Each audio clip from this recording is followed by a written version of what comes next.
ከ2000 ዓመት በፊት የታሪክ መጋረጃ ወደ ኋላ ተገልጦ አንድ አስገራሚ ክስተትን ያሳየናል።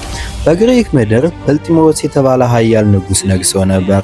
ይህ ንጉሥ ዓለምን በወታደራዊ ጡንቻው ገዝቷል። እንደ ሰማይ ቀልጦ እንደ ገል ቀጥቅጦ የገዛው ግዛቱ ሰፊ ነበር። ነገር ግን በአሸናፊነቱ ኩራት ተሞልቶ ሳለ የጥበብ ሰዎች አንድ እውነት ነገሩት። ንጉሥ ሆይ፣ ዓለምን ብትገዛም እውነተኛው ጥበብ ግን በእስራኤል ልጆች ዘንድ ባሉት 46 መጻሕፍት ነው ያለው አሉት። ንጉሱም ይህን ጥበብ ለመረዳት 72 የሚሆኑ የአይሁድ ሊቃውንትን አስመጣ። አይሁድ በተንኮል ቃሉን እንዳይለውጡት በማሰብም 36 ድንኳኖችን አዘጋጅቶ ሊቃውንቱን ሁለቱን መድቦ ጠባቂዎችንም አቁሞ መጽሐፍቱን እንዲተረጉሙ አዘዛቸው። ከነዚህ 72 ሊቃውንት መካከል አንዱ አረጋዊ ስምዖን ነበር። ስምዖን በሕገ ኦሪት የተጠበበ በእውቀት የደረጀ ምሁር ነበር። የትርጉም ተራው ደርሶ መጽሐፈ ኢሳይያስን መተርጎም ጀመረ። ነገር ግን ምዕራፍ 7 ቁጥር 14 ላይ ሲደርስ ብዕሩ ተገታ፣ ልቡም መታ። ቃሉ እንዲህ ይላል፣ እነሆ ድንግል ትጸንሳለች፣ ወንድ ልጅም ትወልዳለች ነው። ስምዖን ግራ ተጋባ። ይህ እንዴት ሊሆን ይችላል? ተፈጥሮን የሚቃረን አይደለምን? ድንግልስ እንዴት ትወልዳለች ብሎ አሰበ። እንዲያውም ይህን ትርጉም ንጉሡ ቢያነበው ይሳለቅብኛል በማለት ድንግል የሚሉን ቃል ፍቆ ሴት በሚል ቀየረው። ሆኖም ስምዖን ባንቀላፋ ቁጥር የእግዚአብሔር መልአክ ይመጣና ቃሉን ወደ ቀድሞው ድንግል ወደሚለው ይመልሰዋል። ስምዖን ሲነቃ ይፈቀዋል፣ መልአኩ ይተካዋል። ይህ ድርጊት 3 ጊዜ ተደጋገመ። በመጨረሻም መልአኩ በግርማ ተገልጦ እንዲህ አለው፣ ስምዖን ሆይ አትጠራጠር።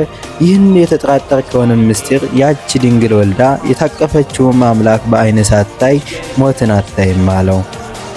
ከዛች ቅጽበት ጀምሮ ለስምዖን ጊዜ የቆመ መሰለ። ዓመታት ነጎዱ፣ 10 ዓመታት አለፉ፣ 100 ክፍለ ዘመናትም ተቆጠሩ። ስምዖን ግን አልሞተም። እርጅና መላ አካላቱን አዛለው። እንደ ትኋን ከአልጋ ጋር ተጣበቀ። ቆዳው ከአጥንቱ ጋር ተጣብቆ ዓይኖቹ ደክመው ድምፁ መክቶ ለ300 ዓመታት በናፍቆትና በስቃይ መካከል ኖረ።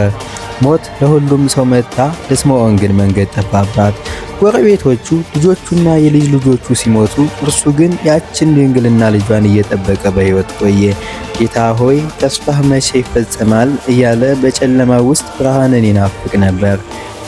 የዓለም መድኃኒት ኢየሱስ ክርስቶስ ከቅድስት ድንግል ማርያም በተወለደ በ40 ቀኑ እናቱ ማርያምና አረጋዊ ዮሴፍ ሕጉን ለመፈጸም ወደ ቤተ መቅደስ ይዘውት መጡ። በዚያች ቅጽበት መንፈስ ቅዱስ ስምዖንን ቀሰቀሰው። ድንቅ ተአምር ሆነ። ያለ ዘመናት ከአልጋ ጋር ተጣብቆ የነበረው አዛውንት በአንድ አፍታ እንደ 30 ዓመት ጎልማሳ ተቃኘ።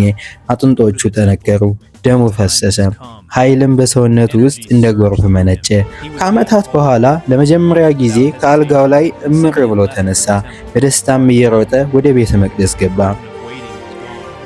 መቅደስ ውስጥ አንዲት ወጣት እናት ሕፃን ልጇን ታቅፋ አየ። ስምዖን በደስታ ተንቀጠቀጠ። በትንቢት መነጽር ያየው ያ ብርሃን ዛሬ በሥጋ ተገልጧል። ሕፃኑን ከመለኮታዊ እናቱ እጅ ተቀብሎ በክንዱ አቀፈው። የዓለምን ጌታ በደከሙ ክንዶቹ ሲታቀፍ የ300 ዓመት ድካሙ ሁሉ በረረ።